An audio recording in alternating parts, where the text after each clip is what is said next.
石七郎，如果有一天我做了让你特别生气的事情，你是不是就不再喜欢我了？心里就没有我了？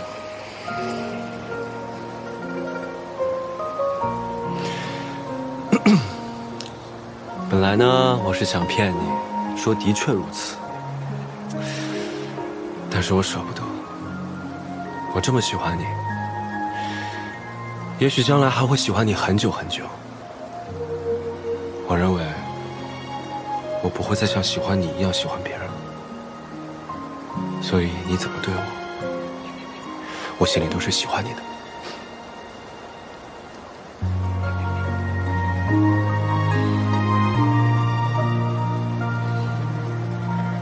我也知道，容忍之量是有底线的。我们再打一个赌，好不好？赌什么？你闭上眼睛，数到10。如果你一直没有睁开眼睛，就是你赢了。那以后，如果我们俩为敌，我会先让你3次。可若你睁开了眼睛，那如果以后你我为敌，你要让我3次，好不好？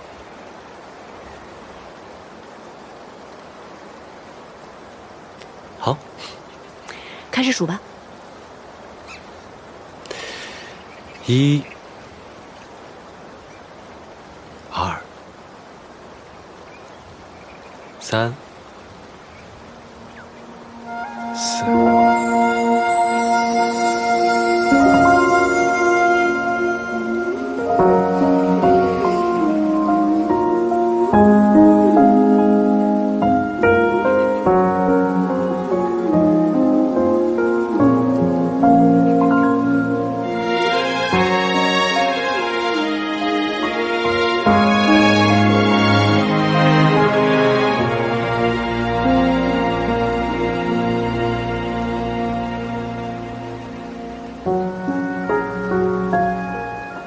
我输了。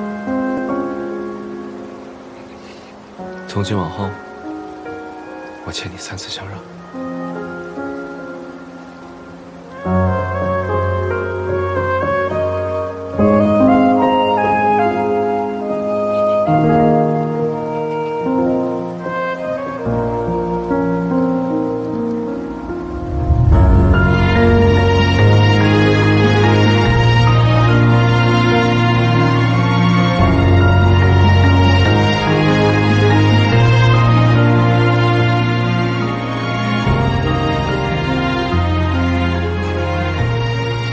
可以啊，此后岁月长，照顾好自己，保重。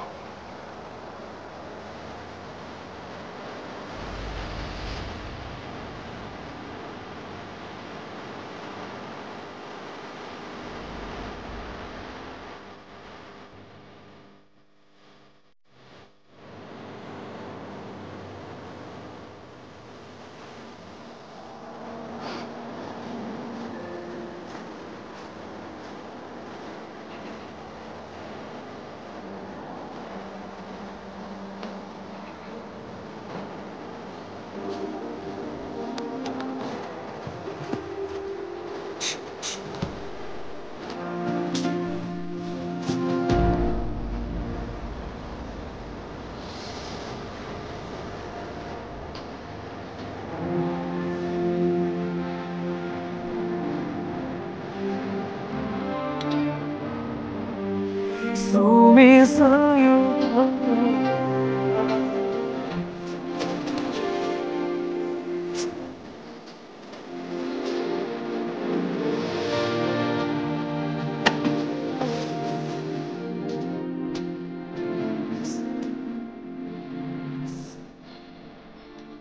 一个人多孤单啊！你们2个就是应该在一起啊！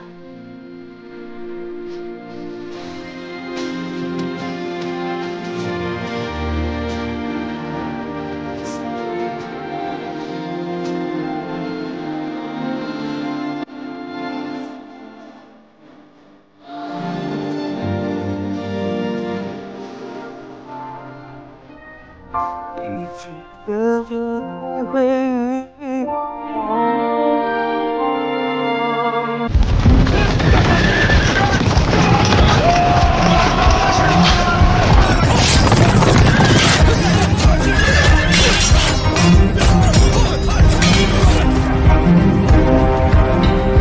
报！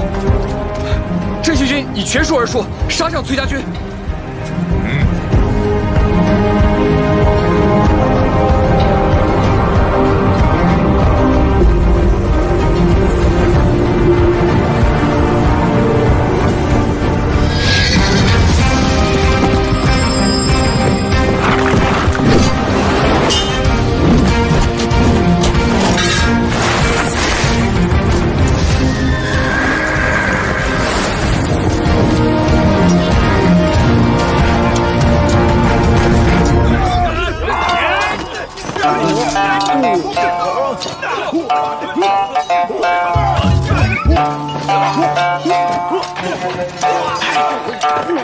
你俩在这打什么呀？石家不是说假打吗？打谁不一样？屁话！你打自己人吧，打崔家军呢？打他们啊！去呀！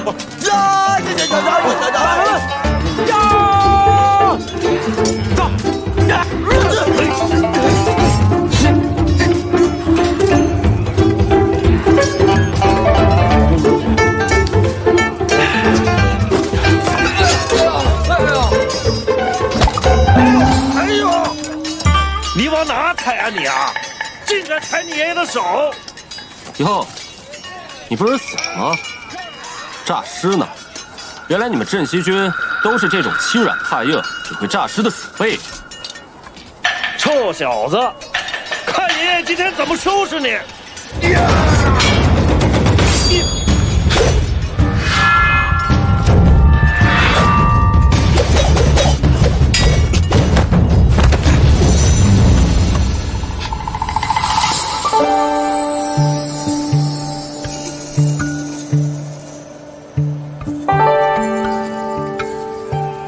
原来是你。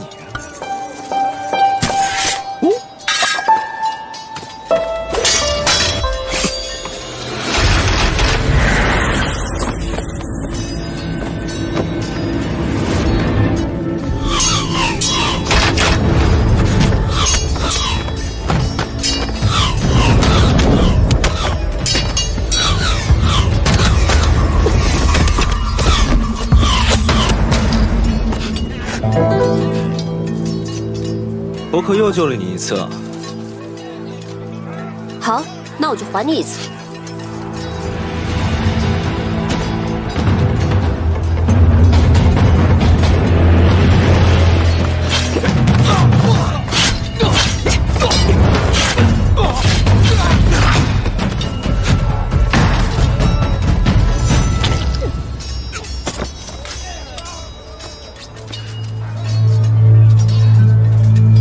这些人为何要杀你？这些人虽皆是面生之人，又极力遮掩，但我心中有所猜测。石七郎，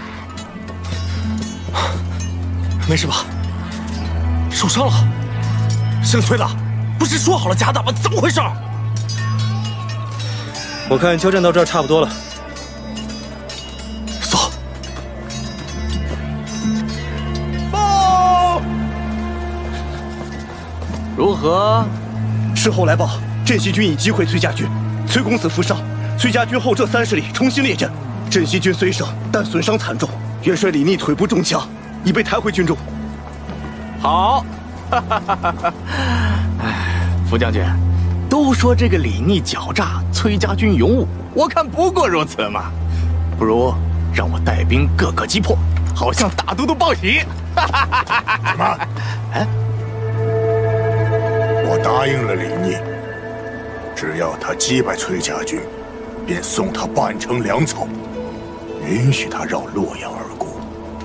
什么？你给他粮草，你还让他绕城而过？你这要造反呢你！你懂什么？洛阳乃是东都，地势人心，非同寻常。眼下洛阳城中虽然是兵力粮草充足，但若是崔家军和镇西军联手攻城，亦或是围困洛阳，断绝粮道，岂不是置京都、置大都督于危险之中？我看你就是畏战，巧言令色。哼！我冒险用计离间崔家和镇西两军，如今他们两败俱伤，只怕万一这里边有诈，必得先将他们引离洛阳，而后再筹谋如何将他们分而击尽。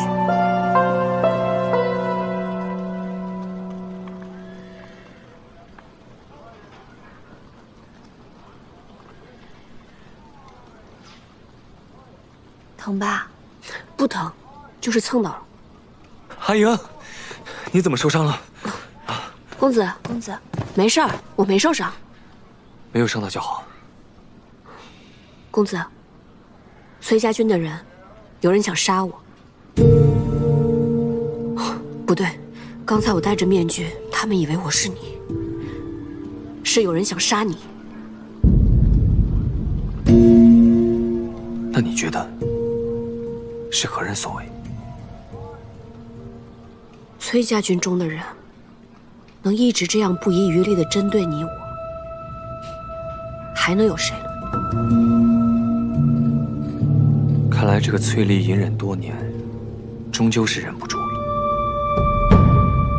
公子放心，我会有办法，让他掀不起风浪来。石七郎，哟，石七郎，今儿叫我来不喝酒了，改喝茶了？以茶代酒，钱饮几杯。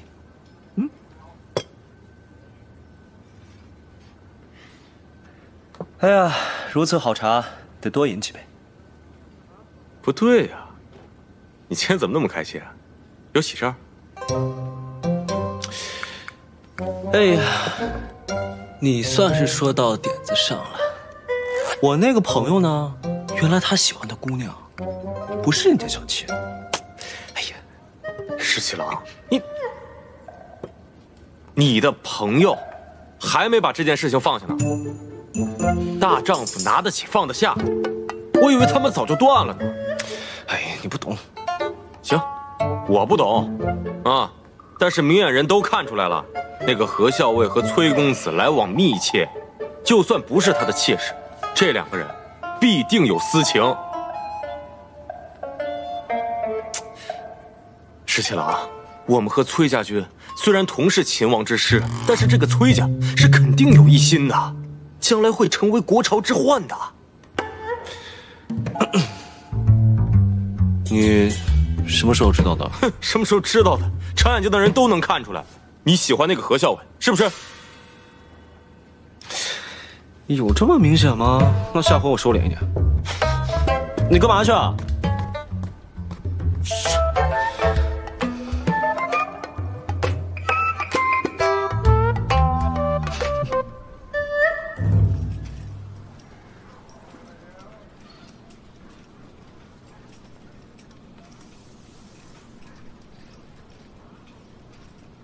小伟，吃饭啦！吃饭啦！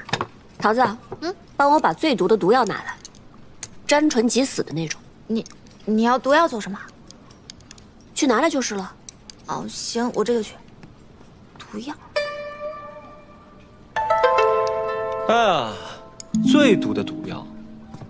怎么，何校尉知道我来了，想杀我灭口啊？皇孙受了伤，不在营中休养，到我这来做什么？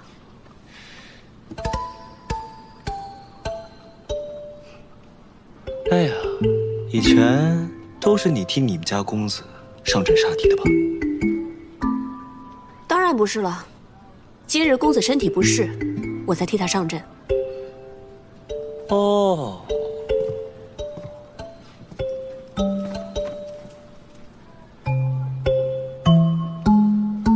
我都已经知道了。知道什么？我知道了你的身份。知道我什么身份？我知道你的身份其实是……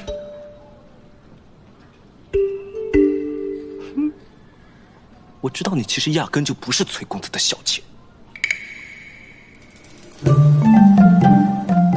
就不是。那又如何？哼，你这个满口谎言的小骗子！啊，跟你商量个事啊，如果我抓到郑国公，洛阳就归我，如何？那不行，即便你能抓到郑国公，除非你们镇西军不需要我们崔家军相助就能攻下洛阳，否则洛阳不能归你。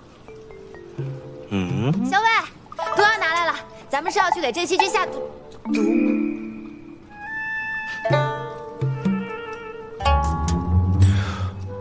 回头再跟你聊聊这件事。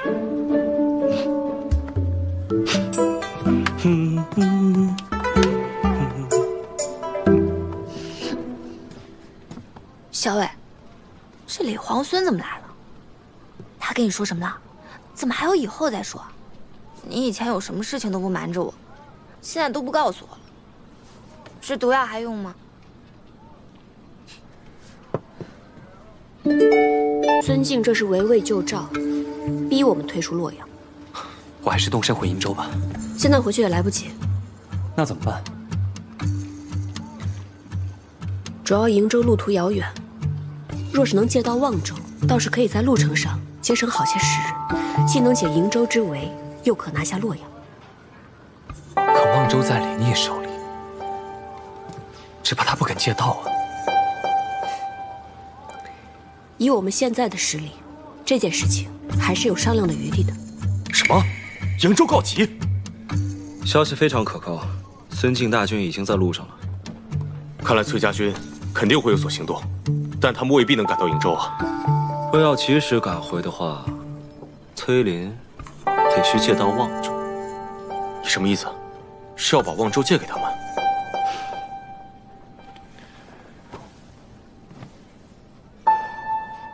我等他们来还。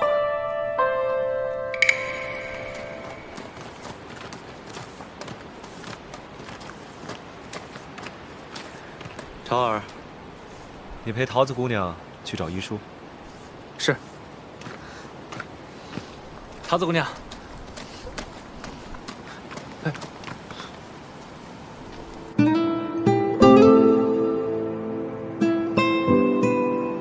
东都之壮阔，唯登高可见。俯视洛阳川，茫茫走胡兵。流血屠野草，豺狼尽灌婴。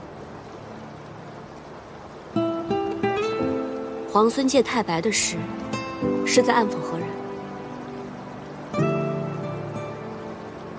我只是忽生感慨，穷极壮丽的东都，如今一卷入战火，虽无宁日，不知何时能现。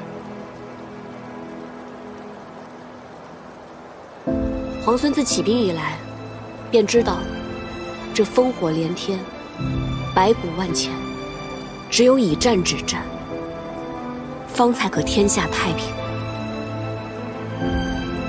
我只希望能够早日收回这半壁河山，还天下百姓一个安宁。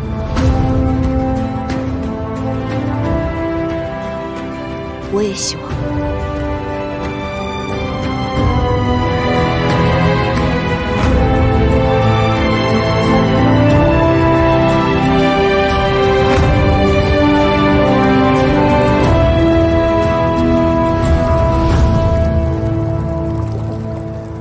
那日你跟我说，想借我崔家军在京中的人，帮你救出梁王，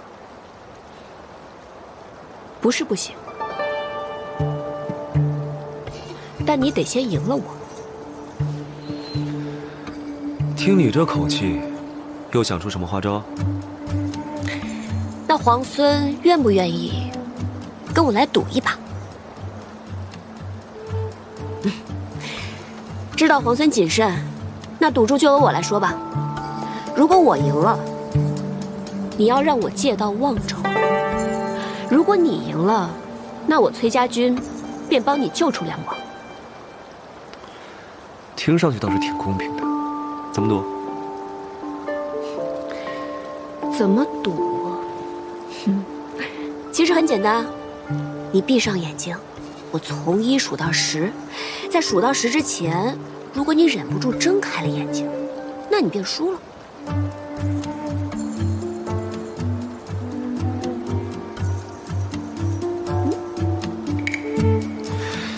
你不会又想趁我闭上眼睛一针刺晕我吧？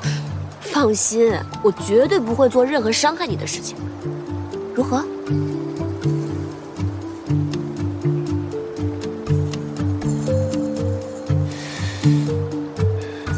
毒。不过呢，我要自己来数数。就算你一针刺过来，我也绝不正面。好，那你闭上眼睛，自己数数吧。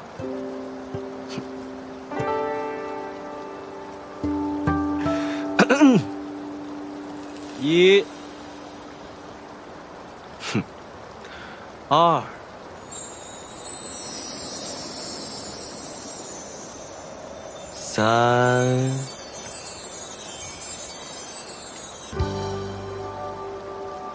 道长，我听说太清宫藏经阁内有一本医书，乃是孤本，能不能借阅一览？祖师爷立下的规矩，藏经阁中的书从来不外借。道长，我愿意诚心为观中挑水洒扫，只请道长能够允许我入阁借阅。挑水洒扫都是重活，你一个姑娘家，道长，我愿意帮他挑水。道长，我也愿意帮他洒扫。道长，我也愿意帮忙，还请道长行个方便。那烦请二位去挑水，烦请你们二位去洒扫藏经阁。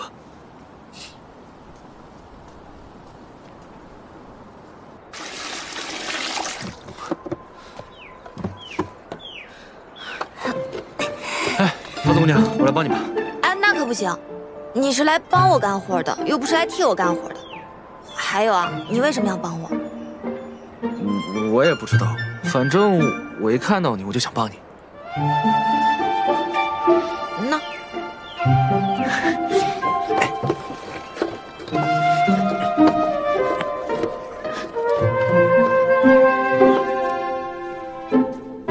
看二位的模样，都是读书识字之人，还请二位在洒扫时爱惜书籍。是。是。你休息一下，我来收拾吧。让皇孙亲自干活，这不太合适吧？既然我赌输了，就让我先略表心意。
惟妙惟肖，画得真好。此画命名为《皇孙劳作图》，你觉得如何？题名更好。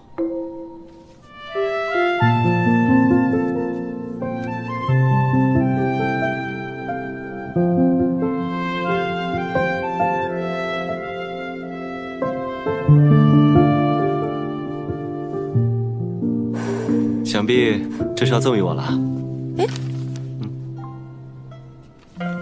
这是我画的，为何要赠给你啊？可你画的分明是我，自然归我。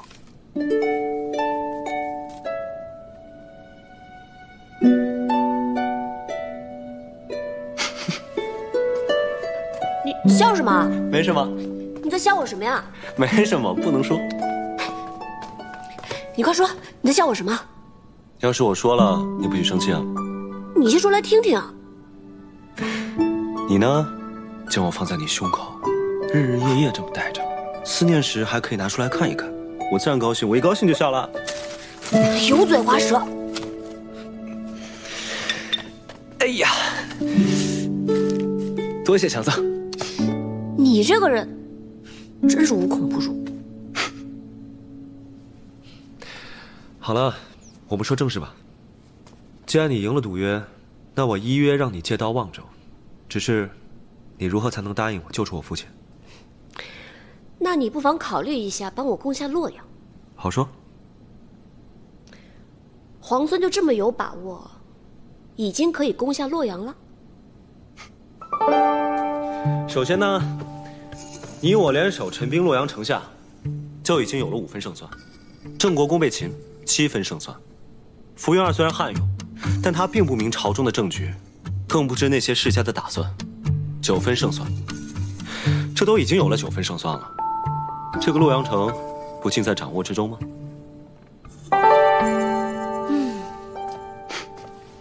皇孙如此替梁王谋划，梁王何幸？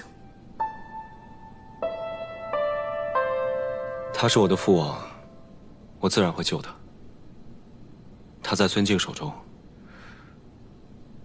我怕我们攻破洛阳，孙敬未必不会起杀心。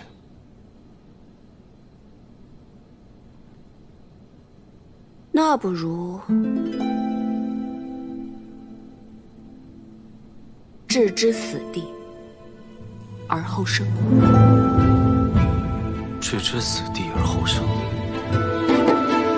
傅云儿假借大都督之名，是绝对不会救我们家郑国公了。只怕诸位府中的主人，傅云儿也是不会救的了。那要怎么办？那怎么办呢？傅云儿是不能指望了，我们必须靠自己把主人救出来啊！这话说得对。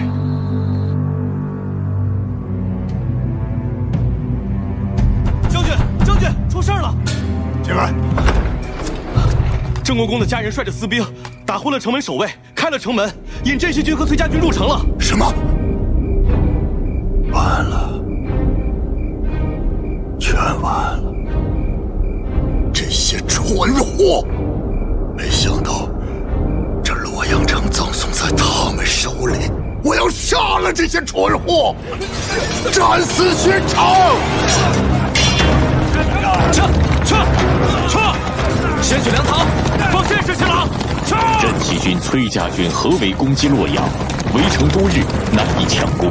李逆巧妙用计，令郑国公家人撕开城门，镇西军崔家军才得以潜入洛阳。福原儿奋起反抗，率守军苦战2日1夜，终于不敌。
将来的天下，就是你们这等少年英杰的。等到你和他争夺这天下的时候，那将是何等的精彩啊！可惜，老夫看不到了。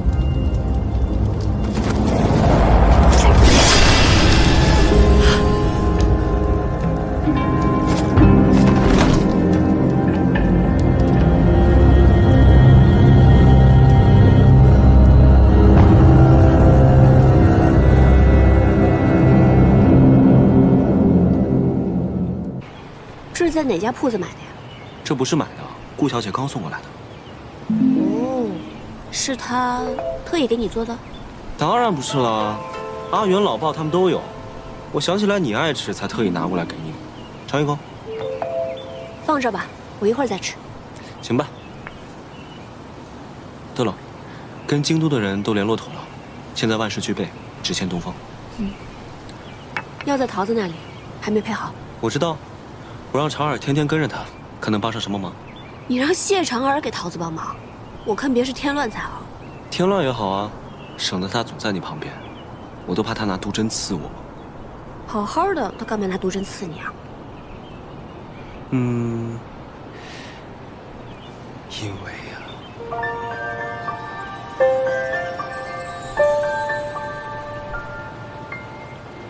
咱们拔营吧。与镇西军同住在这里十分不便，哪怕今日在外面打营仗，也要搬出去。是。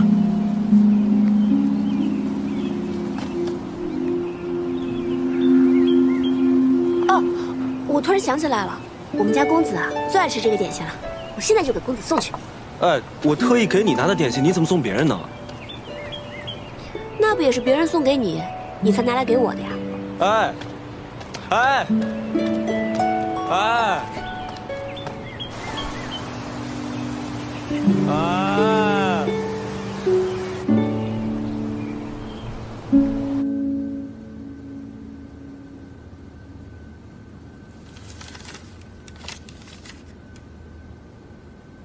大都督，镇西军和崔家军携手攻克东都，吴云儿以身殉城。崔家军进不即刻回援瀛州，还与镇西军联手攻打洛阳。崔毅的儿子崔林，看到往日的形势，就知道他十分沉得住气。彼时的战局，倘若是我，我也定会先攻洛阳，再救瀛州。可洛阳城池坚固，粮草充足，福原儿只需坚守不出，镇西军和崔家军便是士众10倍。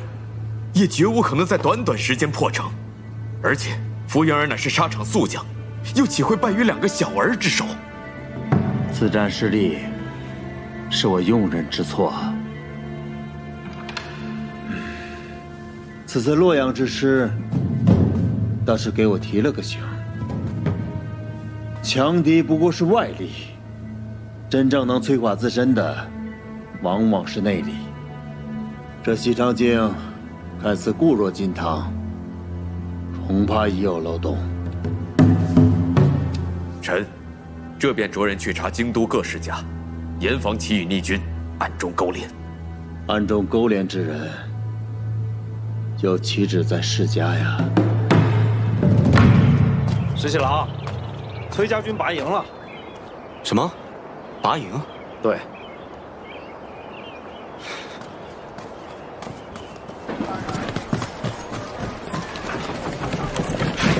小魏，都已经收拾差不多了。我去河边走走。啊，我陪你一起去。不用了，你先忙吧。好。里面东西都收快一点。是。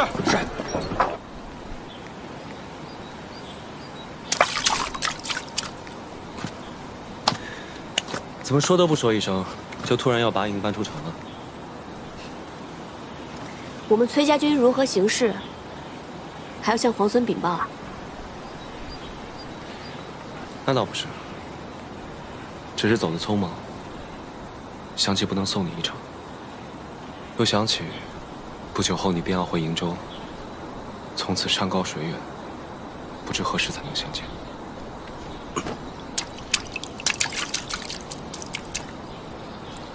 那我答应你，等我回瀛州之前，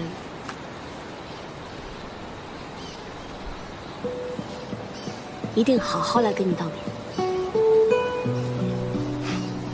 你说的。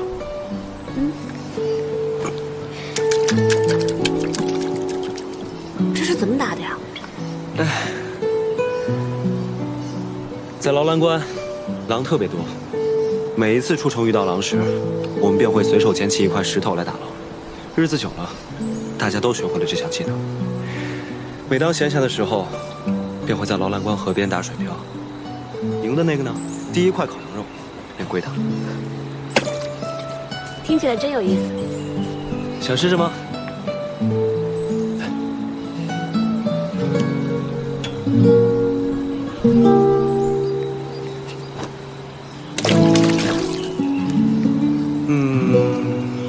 不够远，我教你。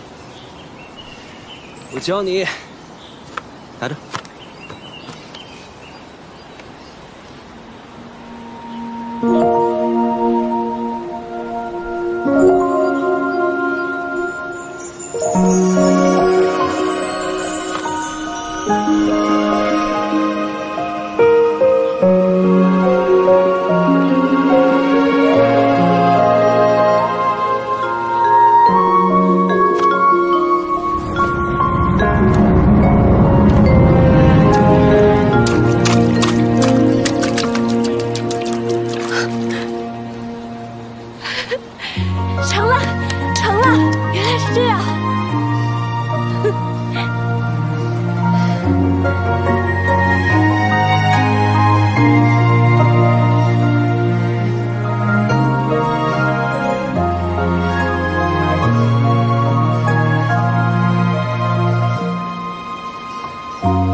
皇孙殿下的信。你怎么这么高兴啊？没有啊，我有什么可高兴的？难道不是因为耳朵？什么耳朵？那不是猪耳朵吗？校尉，取笑我，我不给你吃了。阿莹，闻得崔家军中有叛者，预谋崔公子性命，恐有利害阴谋。你与公子左右多加留意，有别后珍重。从今日起，再增加一支亲卫保护公子。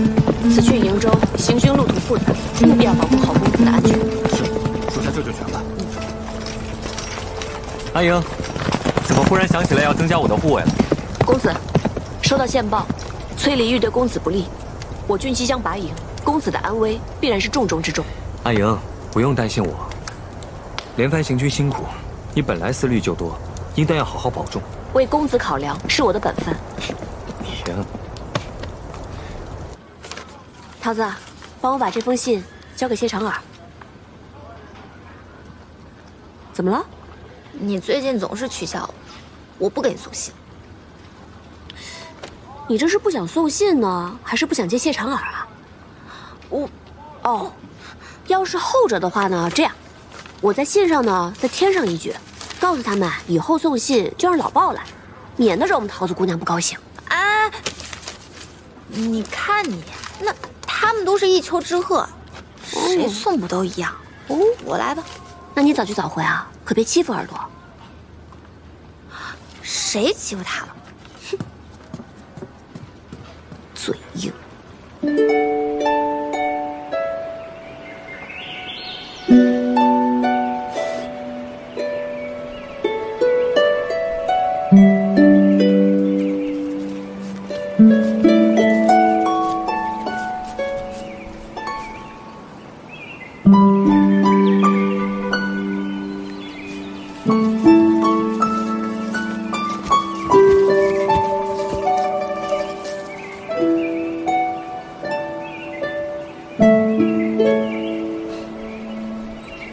皇孙这是睡着了？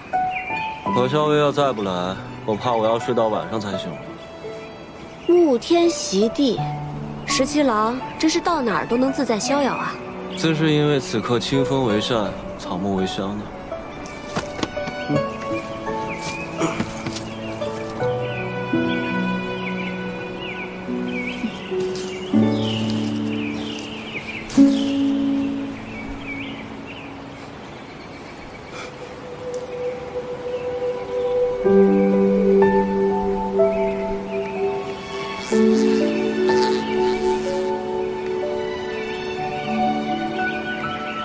你睡着了？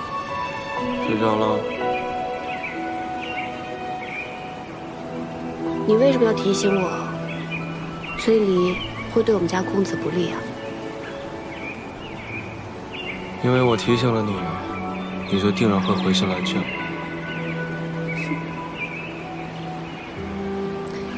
若是我偏偏就不约你见面呢？那就我约你见面呗。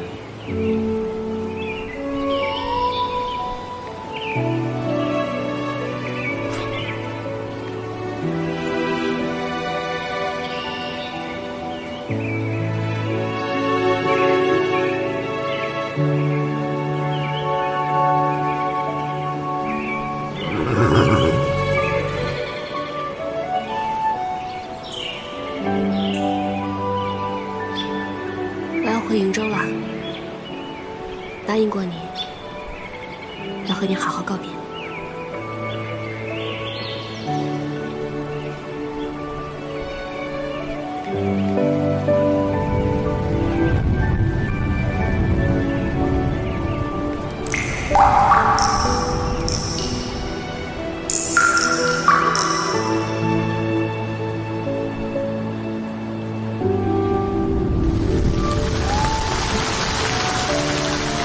下雨了，带你去个地方。好啊。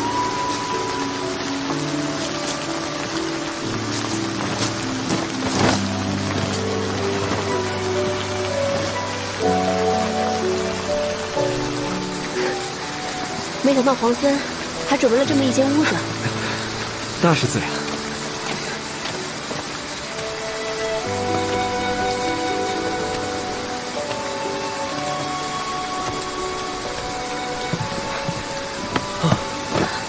还好有这个屋子躲雨，要不然我们就成落汤鸡了。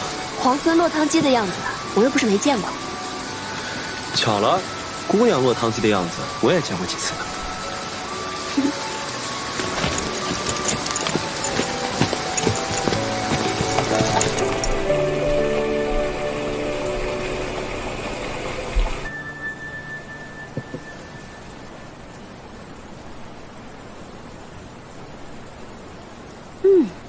清香沁人，入口微苦，别有一番风味。这是竹叶茶吗？没错。民间呢，常以竹叶为煎，代做茶饮。皇孙的身份如此贵重，却对乡间生活了若指掌。人生在世呢，身份什么的最不值得一提。贵为天子又如何？还不是一碗饭，悠茶。我倒觉得在这里当个田舍翁，活得更痛快些。但你有没有想过，若是天子无道，田舍翁们流离失所，就连粗茶淡饭也成了奢望，还谈何痛快呢？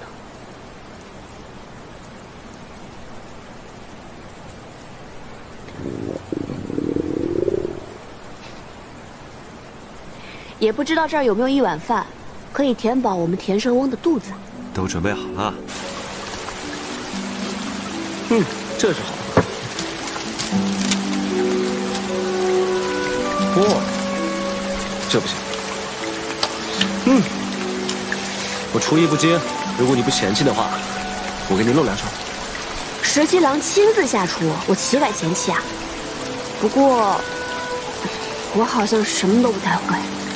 哦，生火我应该行。好，就这么定了。我来看看啊。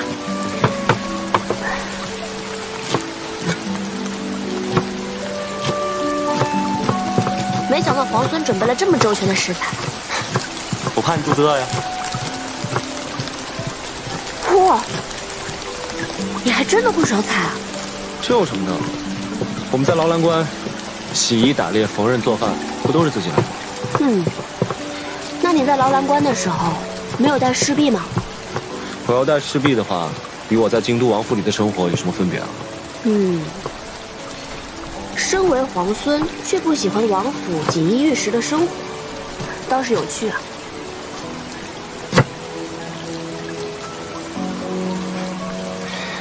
我呢，是恶月出生的恶子，从小先帝和父王就不喜欢我，这样的锦衣玉食，不要也罢。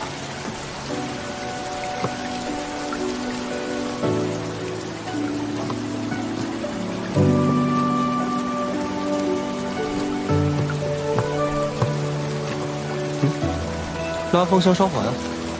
嗯，好。烧火放火是我最擅长的。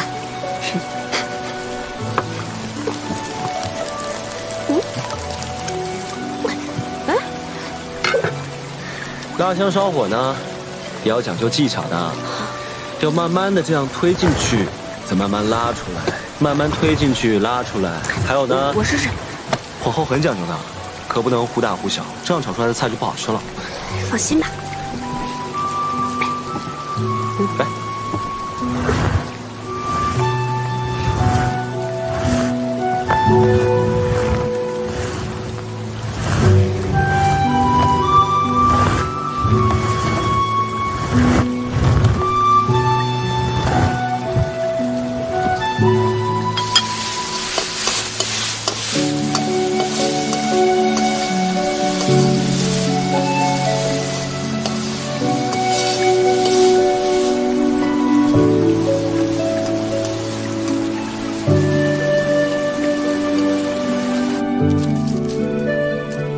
来啦，米饭来啦！行，吃吧。嗯。这么粗茶淡饭的，你还跑去摘野花？私事陋室，唯吾德馨。十七郎，这顿饭可是你认真做的，怎么能随便对付过去呢？菜色简陋，委屈你了。嗯。如何？好吃。那你就多吃点。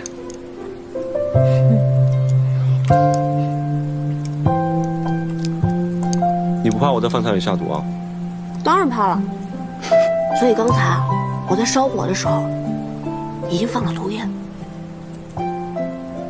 皇孙，你现在已经中毒了。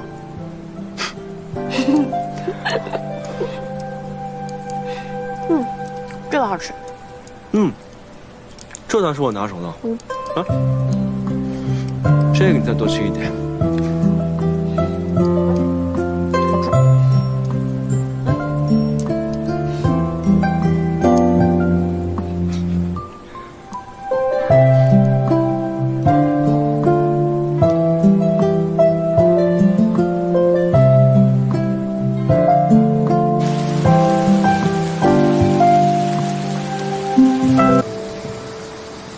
你明明知道这是梦，树欲静而风不止。十七郎，你以如今的身份，还能抛开一切，重回边塞，过那样的生活吗？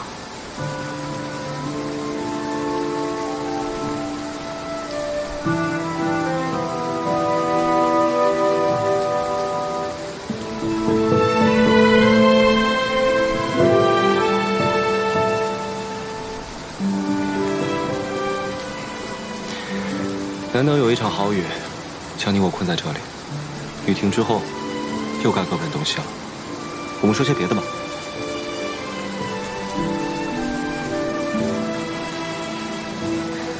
好，那就说说你吧。你小的时候是不是特别顽皮呀？何止顽皮，简直顽劣。我父王打我的藤条都不知道断了多少根呢。看来梁王殿下这番苦心管教，这收效却是甚微啊。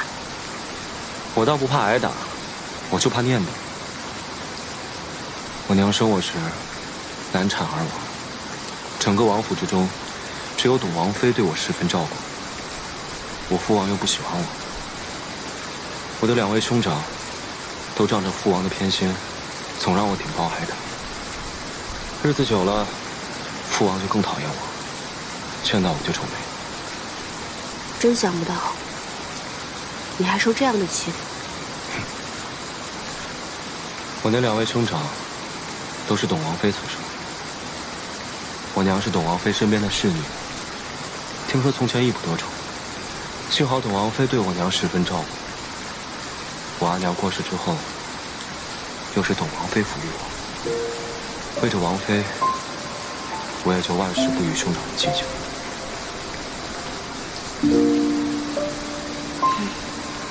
你是一个心善的人，别人对你好一分，你便也十分报之。后来，董王妃病故了，我在家中了无牵挂，也厌倦了在京都的生活。我宁可戍边保家卫国。于是我就想了一个法子，去了劳兰观。我走的那天，我父王跟兄长们都特别高兴，只有奶娘一个人流着眼泪送我。奶娘呢？现在还在王府吗？她年岁大了，我一离开王府，便将她送回老家，安享天伦。也幸好离开了京都，只是许久未见，不知她是否康健安好。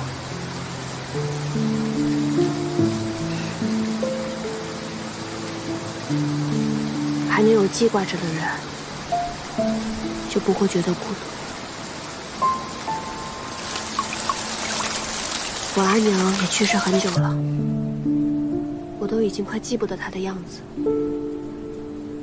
但每次想到她，都觉得她在陪着我，我也不会觉得孤单。你小时候是什么样的人？我真想象不出来。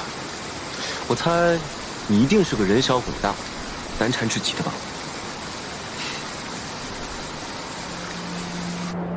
我从小是被当成男孩子养大的，读书练武和其他的男孩没有差别。男孩子学什么，我就要比他们学得更好。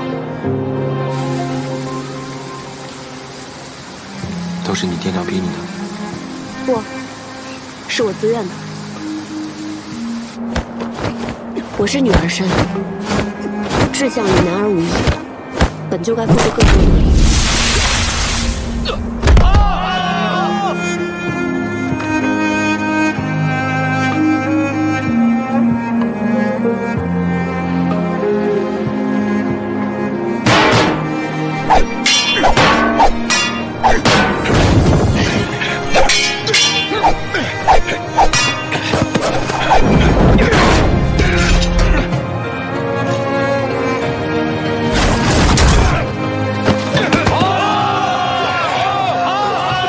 起3更，睡5更，要比旁人流更多汗，甚至流更多的血。有时候太累了，受伤了，即使十分辛苦，也会默默忍着，更不愿意让任何人知道。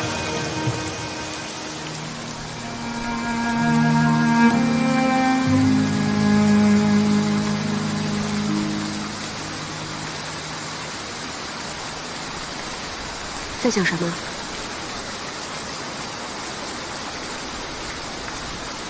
我在想，要是我们早些认识就好了。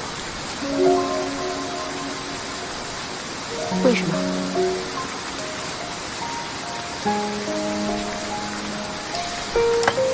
这样我们就能一起练武，一起读书，一起打仗，闲来无事，还能像这样聊聊天。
不惜一别。回去吧。我再送你一程。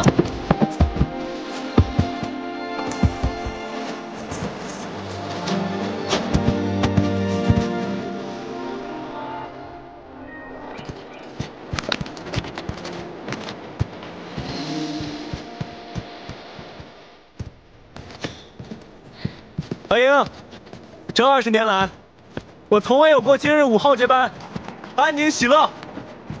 我也是。待到天下太平，你我并肩，同游乐悠原。一言为定。